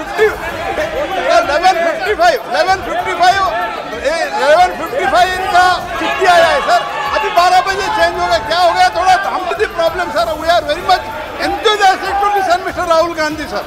और कांग्रेस की ओर से बोलने के लिए खड़े हुए गौरव गोगोई पर बीजेपी भड़क गई, क्योंकि उन्होंने राहुल के बोलने का समय बदलने के मामले में पीएम का जिक्र कर दिया और आरोप लगाया कि स्पीकर से की गई बात को सरकार ने सार्वजनिक कर दिया, जिस पर बीजेपी भड़क गई। उसने दो टूक बोल दिया कि उसे यह जानकारी मीडिया में चल रही खबरों से मिली, इसलिए कांग्रेस सांसद गौरव गोगोई ने जो आरोप लगाया वो बेबुनियाद है।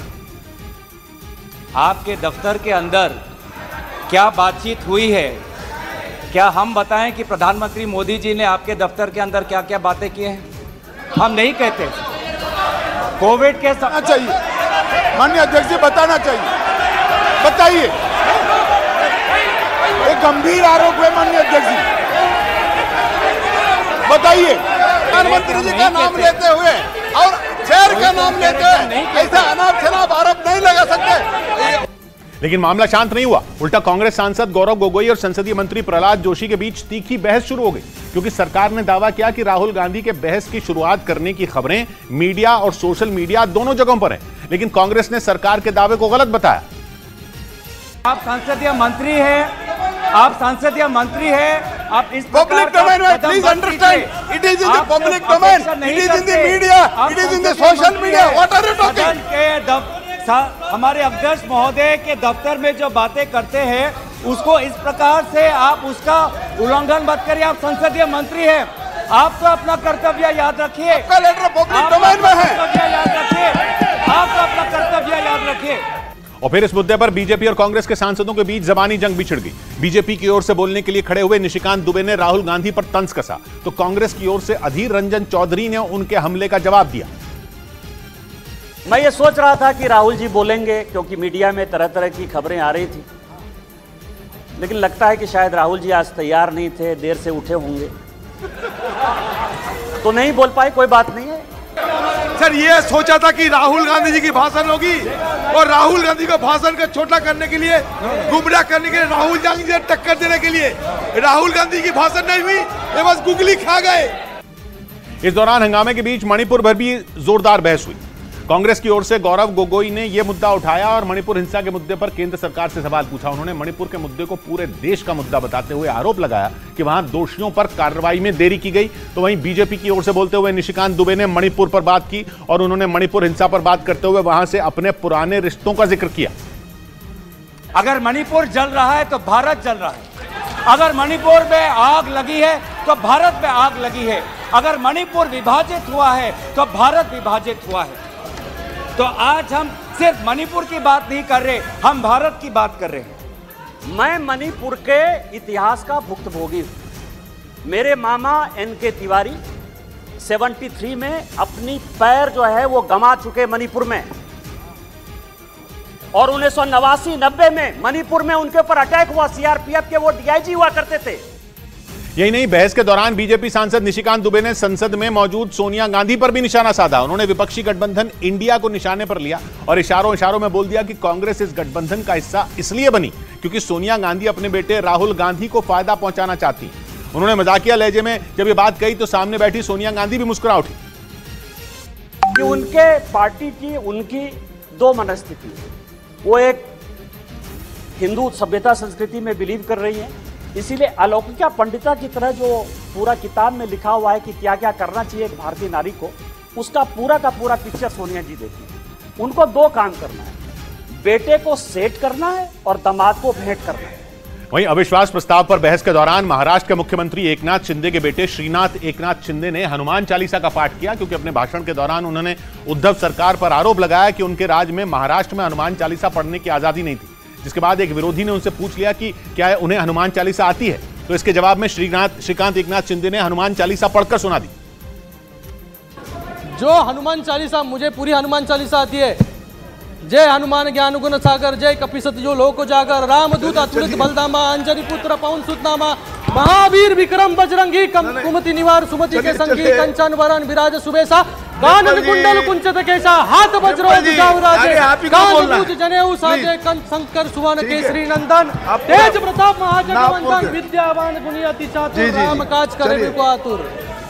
उधर उत्तराखंड के रुद्रप्रयाग से डरा देने वाला एक वीडियो सामने आया, जिसमें पहाड़ दरकने की वजह से वहां बना एक होटल ताश के पत्तों की तरह ढहता नजर आया। हालांकि इस घटना से पहले ही होटल से सभी लोगों को सुरक्षित निकाल लिया गया, लेकिन जिस किसी ने भी इस वीडियो को देखा उसकी रूह कांप गई। रोंगटे खड़े कर देने वाली इस घटना का जो वीडियो सामने आया, उसमें 30 कमरे वाले होटल का कुछ हिस्सा धीरे धीरे गिरता दिखा, जिससे वहां मौजूद लोग डर गए और जान बचाने के लिए उस जगह से दूर हट गए, क्योंकि उनको ये एहसास हो गया था कि होटल ढहने वाला है। और हुआ भी कुछ ऐसा ही। वो होटल चंद सेकंड में देखते ही देखते पूरी तरह ढह गया, जिसके बाद उसका मलबा सड़क पर आ गिरा और इस वजह से रुद्रप्रयाग केदारनाथ हाईवे को बंद करना पड़ा। होटल ढहने से ठीक पहले उसको खाली करवा लिया गया था, जिसकी वजह से बड़ा हादसा होने से बच गया। वहीं उत्तराखंड के जोशीमठ में पहाड़ खिसकने का सिलसिला थमने का नाम नहीं ले रहा, जिसकी वजह से बद्रीनाथ हाईवे पर भी मलबा आ गया और वहां बन रहे मारवाड़ी बाईपास का काम रोकना पड़ा, क्योंकि भारी बारिश के बाद वहां पहाड़ खिसकने का सिलसिला लगातार जारी है। वहां से आई तस्वीरों में ऊंचाई से बड़े बड़े पत्थर गिरते दिखे, जिनके साथ धूल का गुबार भी उठता नजर आया। पहाड़ से टूटकर बड़े बड़े पत्थर अलकनंदा नदी की तरफ खिसक गए और पत्थरों का यह मलबा अलकनंदा नदी और बद्रीनाथ राष्ट्रीय राजमार्ग पर भी गिरा। हेलंग मारवाड़ी बाईपास पर एक बार फिर से भारी भूस्खलन हुआ। भारी मलबा गिरने की वजह से हेलंग मारवाड़ी बाईपास को बनाने का काम रोकना पड़ा। इस बीच उत्तराखंड की राजधानी देहरादून में बाढ़ का कहर देखने को मिला। वहां तमसा नदी में आई बाढ़ के कारण प्राचीन टपकेश्वर मंदिर पर खतरा मंडराने लगा। वहां से सामने आए एक वीडियो में मंदिर का निचला हिस्सा टूटा हुआ दिखाई दिया और टपकेश्वर महादेव मंदिर की मोटी दीवारें भी टूटी नजर आईं। पहाड़ों पर लगातार हो रही बारिश की वजह से मंदिर के सामने से गुजर रही तमसा नदी ने अचानक विकराल रूप धारण कर लिया और बाढ़ के पानी ने मंदिर को अपनी चपेट में ले लिया, जिसके बाद मंदिर को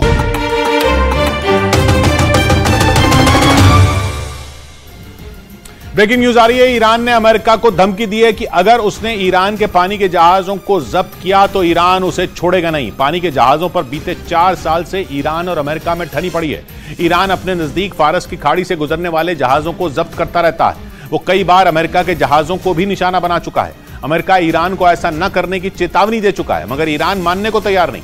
इसलिए अमेरिका ने भी फारस की खाड़ी में अपनी सेना की मौजूदगी बढ़ा दी, जिस पर ईरान भड़क गया और ईरान की सेना की ब्रांच IRGC यानी इस्लामिक रिवॉल्यूशनरी गार्ड कोर ने अमेरिका को धमकी दे डाली कि अगर उसने ईरान के पानी के जहाजों को जब्त करने की कोशिश की तो ईरान उसे खून के आंसू रुला डालेगा। यानी फारस की खाड़ी में ईरान और अमेरिका के बीच जंग के आसार बढ़ते दिख रहे हैं, क्योंकि पिछले हफ्ते यह भी खबर आई थी कि अमेरिका वहां से गुजरने वाले अपने पानी के जहाजों पर सेना तैनात करने की प्लानिंग कर रहा है, जिस पर ईरान भड़क गया और उसकी इस्लामिक रिवॉल्यूशनरी गार्ड कोर ने चेतावनी दी कि अमेरिका की हर चाल का मुंहतोड़ जवाब दिया जाएगा। ईरान के बगल में फारस की खाड़ी और स्ट्रेट ऑफ हॉर्मूज है, जो कि अंतर्राष्ट्रीय व्यापार का अहम रूट है। वहां से दुनिया भर के पानी के जहाज गुजरते हैं, अमेरिका के भी। मगर बीते 2 साल में ईरान वहां 15 से ज्यादा कमर्शियल जहाजों को या तो जब्त कर चुका है या फिर उन्हें अपनी दादागिरी दिखा चुका है। इसी वजह से फारस की खाड़ी अमेरिका और ईरान के बीच जंग का अखाड़ा बन चुकी है। पिछले महीने अमेरिका वहां अपने F-35 और F-16 जैसे ताकतवर लड़ाकू विमान तैनात कर चुका है। उसी के बाद ईरान ने अमेरिका को धमकी दे डाली।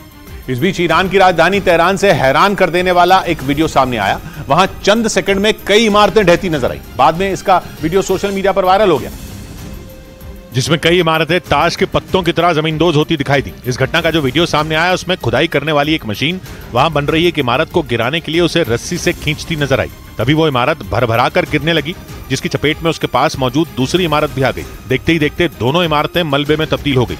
जिसकी वजह से वहां धूल का गुबार उठता दिखाई दिया। इस घटना से वहां अफरा तफरी मच गई और लोग अपनी जान बचाने के लिए भागे, लेकिन कुछ लोग उन इमारतों की चपेट में भी आ गए।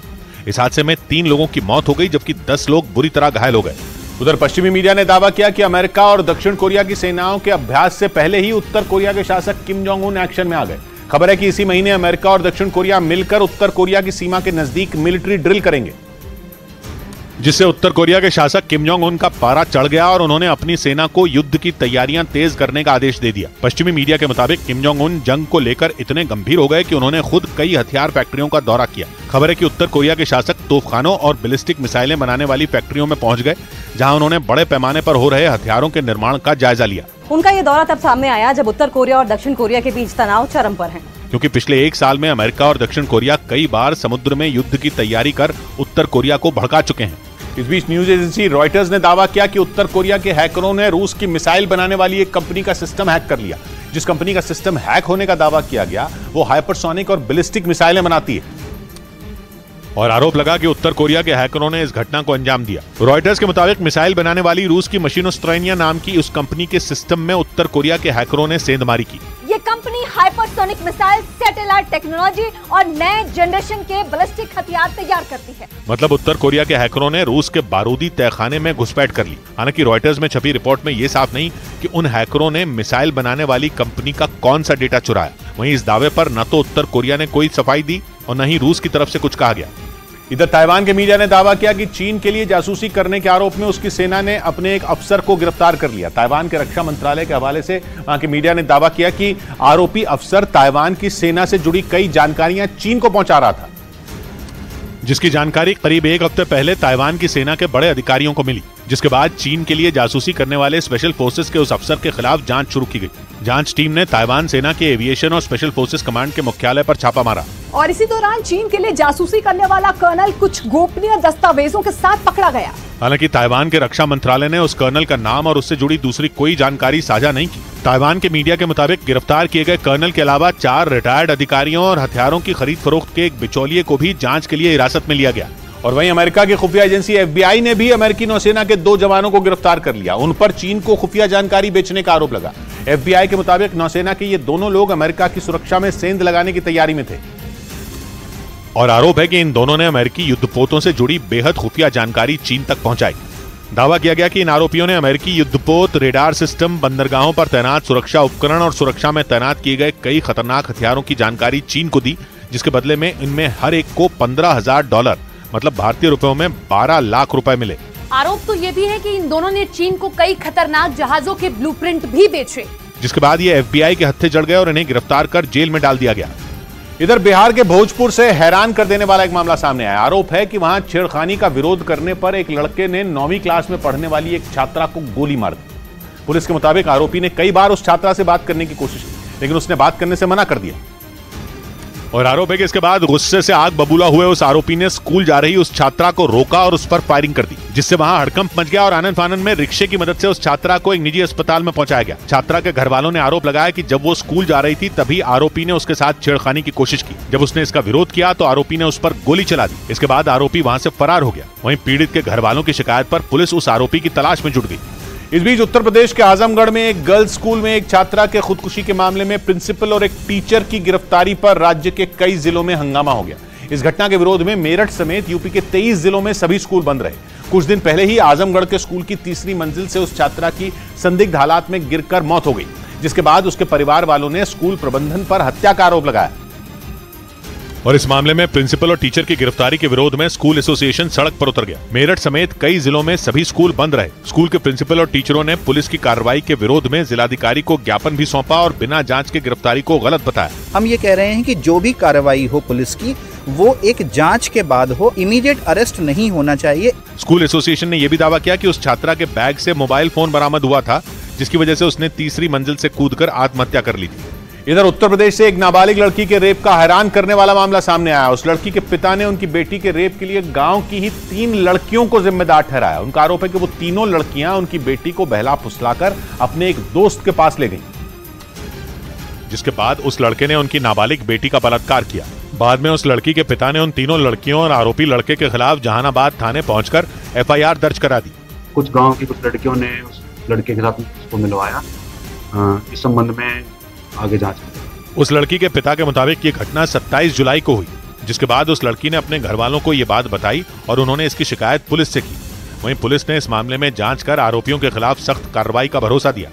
उधर ब्रिटेन के मीडिया ने दावा किया कि काला सागर में जहाजों की आवाजाही रोकने के लिए रूस ने 5,500 किलो विस्फोटक का इस्तेमाल किया। इसके साथ ही रूस पर समंदर में अनाज से भरे कई जहाजों पर हमला करने का भी आरोप लगाया गया, जिससे हजारों टन अनाज बर्बाद हो गया। सबसे हैरान करने वाला है ब्रिटेन के मीडिया का वो दावा जिसमें रूस के बम का जिक्र किया गया। दावा है कि रूस ने अपने सबसे खतरनाक बम का इस्तेमाल जहाजों को निशाना बनाने के लिए किया। ये एक बम करीब 5,500 किलो वजन का है। ये बम जितना बड़ा और भारी है उतना ही दमदार भी है। खबरों के मुताबिक आमतौर पर इस बम का इस्तेमाल समुद्र में तैनात दुश्मन के किसी एयरक्राफ्ट कैरियर को नष्ट करने में किया जाता है। कर्ज ब्रिज पर पिछले महीने हुए हमले के बाद रूस ने ग्रेन डील खत्म करने का ऐलान कर दिया था, लेकिन अब अपने सबसे घातक बमों को तैनात कर रूस ने साफ कर दिया कि वो किसी भी कीमत पर अनाज से भरे जहाजों को काला सागर पार नहीं करने देगा।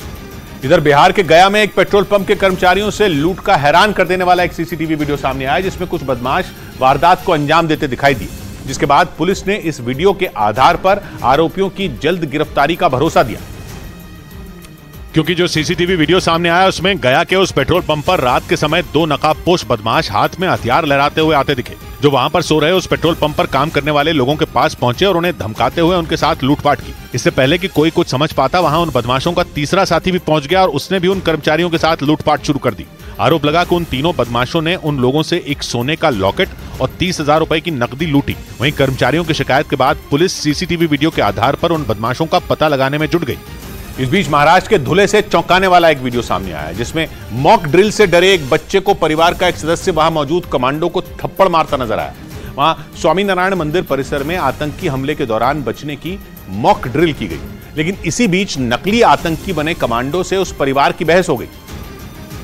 क्योंकि मॉक ड्रिल का जो वीडियो सामने आया उसमें नकली आतंकी बना एक नकाबपोश कमांडो भीड़ वाली जगह पर एक आदमी को धमकाता दिखा, जिससे वो आदमी डर गया और घुटनों के बल नीचे बैठ गया। इस दौरान आतंकी बने कमांडो ने उस आदमी पर राइफल तान दी। तभी वहां अपने परिवार के साथ मौजूद कई बच्चे इस मंजर को देखकर रोने लगे, जिससे एक परिवार भड़क गया और उस परिवार के एक सदस्य ने उस नकाबपोश कमांडो को थप्पड़ जड़ दिया। ये ड्रिल धुले के स्वामीनारायण मंदिर में आतंकी हमले के दौरान बचने के लिए आयोजित की गई और मॉक ड्रिल की वजह से वहां अफरा तफरी मच गई। उधर श्रीलंका के मीडिया ने दावा किया कि वहां की सरकार ने चीन और पाकिस्तान से LNG यानी लिक्विफाइड नेचुरल गैस से बिजली बनाने का प्रोजेक्ट छीनकर भारत को दे दिया। इस फैसले को चीन और पाकिस्तान दोनों के लिए बड़ा झटका माना जा रहा है, क्योंकि श्रीलंका ने पहले ये प्रोजेक्ट चीन और पाकिस्तान की कंपनियों के एक समूह को दिया था, लेकिन अब उसने अपना फैसला बदल लिया। श्रीलंका ने LNG यानी लिक्विफाइड नेचुरल गैस से बिजली बनाने का ये प्रोजेक्ट भारत को दे दिया। वहां के मीडिया के मुताबिक हाल ही में राष्ट्रपति रनिल विक्रमसिंघे के भारत दौरे के बाद इस प्रोजेक्ट पर अंतिम मोहर लगाई गई। माना जा रहा है कि ऐसा करके श्रीलंका की सरकार ने चीन को अपने इरादे भी जता दिए, क्योंकि चीन ने श्रीलंका में कई प्रोजेक्ट का लालच देकर उसे कर्ज के जाल में ऐसा फंसाया कि उसकी अर्थव्यवस्था पूरी तरह चौपट हो गई। इस वजह से श्रीलंका चीन के चंगुल से बाहर निकलने की फिराक में है। इधर भारत में होने वाले युद्धाभ्यास के लिए ग्रीस की सेना ने अपने F-16 लड़ाकू विमानों को भेजने का ऐलान कर दिया। अगले महीने होने वाले इस युद्धाभ्यास में लड़ाकू विमान F-16 के शामिल होने की खबर सुनते ही पाकिस्तान और तुर्की की परेशानी बढ़ गई, क्योंकि F-16 वो लड़ाकू विमान है जिसे पाकिस्तान की वायुसेना अपना सबसे दमदार फाइटर जेट मानती है। लेकिन जैसे ही ग्रीस की वायुसेना ने भारत में युद्धाभ्यास के लिए F-16 लड़ाकू विमान भेजने का ऐलान किया, पाकिस्तान की हालत खराब हो गई, क्योंकि अमेरिका से मिले F-16 विमान पाकिस्तान की वायुसेना की सबसे बड़ी ताकत माने जाते हैं। और पाकिस्तान ये अच्छी तरह से जानता है कि अगर ये विमान ग्रीस ने भारत को दे दिए तो पाकिस्तान की हालत खराब हो जाएगी। और अगर ऐसा हुआ तो उसका नया नवेला दोस्त तुर्की भी कुछ नहीं कर पाएगा, क्योंकि ग्रीस और तुर्की एक दूसरे के कट्टर दुश्मन माने जाते हैं। और माना जा रहा है कि तुर्की और पाकिस्तान की जोड़ी की काट निकालने के लिए ही भारत ने ग्रीस की तरफ दोस्ती का हाथ बढ़ाया। उधर उत्तर अमेरिकी देश न्यू मैक्सिको में भीषण आग लगने से वहां दहशत मच गई, जिसके बाद प्रशासन ने चेतावनी जारी कर दी। बताया गया कि वहां अल्बुकर्की शहर में प्लास्टिक रिसाइकिल करने वाले एक प्लांट में आग लगी, जिसका खौफ से भर देने वाला एक वीडियो भी सामने आया, जिसमें भयंकर आग की ऊंची ऊंची लपटें उठती नजर आईं और धधकती आग की वजह से वहां आसपास का इलाका काले धुएं के गुबार से ढका दिखा। सामने आए वीडियो को देखकर ऐसा लगा जैसे नीले आसमान पर काले धुएं ने अपना कब्जा जमा लिया हो। न्यू मैक्सिको के अल्बुकर्की शहर में लगी आग देखते ही देखते बेकाबू हो गई। बताया गया कि वहां प्लास्टिक रिसाइकिल करने वाले एक प्लांट में आग लगी जो विकराल हो गई, जिसे बुझाने में दमकल विभाग की कई गाड़ियां मशक्कत करती दिखाई दी, लेकिन भीषण आग और तेज हो गई, जिससे आग पर काबू पाना मुश्किल हो गया। हालांकि गनीमत यह रही कि इसमें कोई घायल नहीं हुआ। इस बीच कोरोना वायरस के नए वेरिएंट ने ब्रिटेन में हड़कंप मचा दिया। नए वेरिएंट की वजह से वहां कोरोना के मामलों में तेजी से उछाल देखने को मिला, जिसके बाद स्वास्थ्य विभाग ने चेतावनी जारी कर दी। ब्रिटेन में कोरोना के अलग अलग वेरिएंट और उनके लक्षणों पर काम करने वाले डॉक्टरों ने इसे एरिस नाम दिया, जो ओमिक्रॉन स्ट्रेन का ही एक नया वेरिएंट है। ब्रिटेन में एरिस वेरिएंट इतनी तेजी से फैल रहा है कि साथ में एक संक्रमित को अपनी चपेट में ले रहा है। ब्रिटेन के मीडिया के मुताबिक 1 जुलाई को हर 1 लाख लोगों में 3,300 लोग कोरोना से संक्रमित थे, लेकिन 29 जुलाई को यह आंकड़ा बढ़कर 7,200 लोगों तक पहुंच गया। और ब्रिटेन में इतनी तेजी से कोरोना के मामले बढ़ने के पीछे नए वेरिएंट एरिस को जिम्मेदार बताया गया। वहां के स्वास्थ्य विभाग के मुताबिक मई की शुरुआत में कोरोना संक्रमित मरीजों में एरिस के लक्षण पाए गए थे, जिसके बाद पूरे ब्रिटेन में एहतियात बरतने की चेतावनी जारी कर दी गई। इधर संसद की सदस्यता बहाल होने के अगले ही दिन राहुल गांधी को उनका सरकारी बंगला भी लौटा दिया गया। दिल्ली के 12 तुगलक लेन पर राहुल का जो सरकारी बंगला मिला था, वो उनकी संसद सदस्यता जाने के बाद 22 अप्रैल को खाली करवा लिया गया था। लेकिन संसद सदस्यता मिलते ही राहुल को 12 तुगलक लेन पर उनका सरकारी बंगला भी लौटा दिया गया, जिसके बाद राहुल गांधी की भी प्रतिक्रिया आई। मेरा घर पूरा हिंदुस्तान है। राहुल इस बंगले में लंबे वक्त तक रह चुके हैं। 18 साल से राहुल गांधी रह रहे थे, लेकिन ये घर उन्हें खाली करना पड़ा क्योंकि उनके संसद की सदस्यता खत्म हो गई थी। 22 अप्रैल को राहुल ने जब ये बंगला खाली किया था तो उनका सामान 10 जनपद भेज दिया गया था, जहां सोनिया गांधी रहती हैं। उधर हिंदू राष्ट्र पर कमलनाथ के बयान पर कांग्रेस में ही घमासान छिड़ गया, क्योंकि कमलनाथ ने यह बयान ऐसे समय दिया जब मध्य प्रदेश के छिंदवाड़ा में पंडित धीरेन्द्र शास्त्री की कथा चल रही, जिसका आयोजन कमलनाथ की ओर से करवाया गया और पंडित धीरेन्द्र शास्त्री का छिंदवाड़ा में आरती उतारकर स्वागत हुआ। पंडित धीरेन्द्र शास्त्री हिंदू राष्ट्र की खुलकर मांग करते हैं और इस मुद्दे पर कमलनाथ भी उनके सुर में सुर मिलाते नजर आए। आज 82% हमारे देश में हिंदू है, तो ये कौन सा राष्ट्र है? जबकि कांग्रेस के अंदर से छिंदवाड़ा में पंडित धीरेन्द्र शास्त्री की कथा का विरोध हुआ। आचार्य प्रमोद कृष्णम ने विरोध में ट्वीट भी किया, जिस पर कमलनाथ नाराज दिखे। कोई कुछ कहे, मैं नहीं जानता क्यों किसी के पेट में दर्द हो रहा है। छिंदवाड़ा में चल रही कथा से मध्य प्रदेश कांग्रेस के कई बड़े नेताओं ने भी दूरी बना ली। इस बीच मणिपुर के मुद्दे पर संसद में केंद्र सरकार के खिलाफ अविश्वास प्रस्ताव पर चल रही बहस के बीच असम के मुख्यमंत्री हेमंत बिस्वा शर्मा ने कांग्रेस पर बड़ा पलटवार कर दिया और मणिपुर के हालात के लिए कांग्रेस को दोषी बताया। हेमंत बिस्वा शर्मा के मुताबिक कांग्रेस पार्टी की गलत नीतियां मणिपुर के मौजूदा हालात के लिए जिम्मेदार है। उन्होंने कांग्रेस पार्टी पर जानबूझकर पूर्वोत्तर के राज्यों से जुड़े विवादों को दशकों तक हल न करने का आरोप लगाया। That because of the wrong policy adopted by Congress party during the formative years, today Northeastern state is not able to resolve various disputes that exist in our region from the time of we attaining the freedom. उधर रूस की तरफ से बार बार दी जा रही परमाणु हमले की धमकियों पर जापान पुतिन पर भड़क गया। दूसरे विश्व युद्ध में परमाणु हमला झेलने वाला जापान दुनिया का पहला और इकलौता देश है।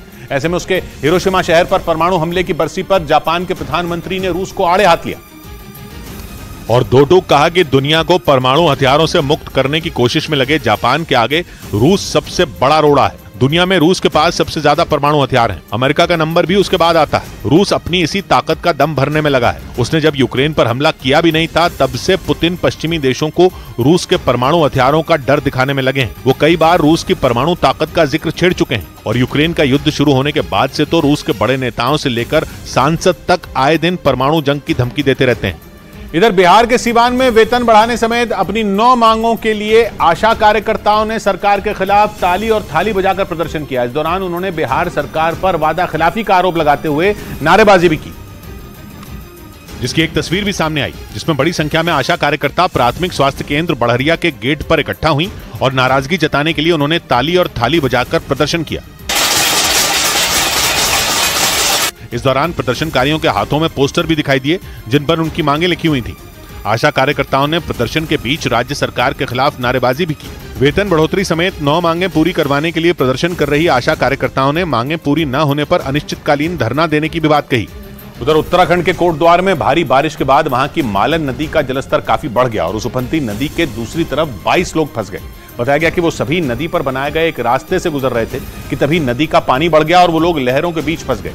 घंटों से हो रही लगातार बारिश के कारण वहां की मालन नदी का जलस्तर तेजी से बढ़ता गया, जिसके कारण जानकारी मिलते ही एसडीआरएफ और पुलिस की टीम वहां पहुंची और लोगों को बचाने का ऑपरेशन शुरू कर दिया गया। एसडीआरएफ की टीम ने पुलिस के साथ मिलकर लंबा ऑपरेशन चलाया और फंसे हुए लोगों को रस्सी के सहारे सुरक्षित बचाने में कामयाबी मिली।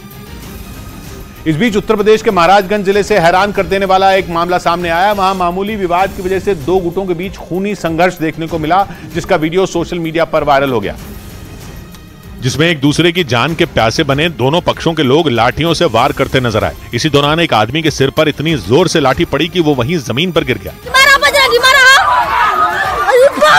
इस लड़ाई में महिलाएं, बच्चे और बुजुर्ग भी शामिल दिखे। दोनों तरफ से जमकर लाठियां भाजी गईं, जिसकी वजह से वहां चीख पुकार मच गई। जिस आदमी के सिर पर लाठी लगी वो बदहवास नजर आया। उसे एक महिला ने वहां से हटाने की कोशिश की, लेकिन कुछ दूर जाने के बाद एक बार फिर वो जमीन पर गिर गया। बताया गया कि दोनों पक्षों के बीच ये खूनी संघर्ष पुरानी रंजिश की वजह से हुआ, जिसकी शिकायत मिलने पर पुलिस केस दर्ज कर मामले की जांच में जुट गई। ब्रेकिंग न्यूज आ रही है पाकिस्तान के पूर्व प्रधानमंत्री इमरान खान से जुड़ी। पाकिस्तान के चुनाव आयोग ने उन पर 5 साल का बैन लगा दिया, जिसका मतलब यह कि इमरान खान अगले 5 साल तक चुनाव नहीं लड़ पाएंगे। पाकिस्तान में इस साल के अंत में या अगले साल की शुरुआत में चुनाव होने तय माने जा रहे हैं। खबरें यह भी आ रही हैं कि कुछ घंटों बाद शहबाज शरीफ संसद भंग करने की सिफारिश करने वाले हैं। आने वाले चुनाव में पूर्व प्रधानमंत्री इमरान खान और मौजूदा प्रधानमंत्री शहबाज शरीफ के बीच सीधी टक्कर मानी जा रही थी, लेकिन चुनाव आयोग का फैसला इमरान खान के लिए बड़ा झटका है।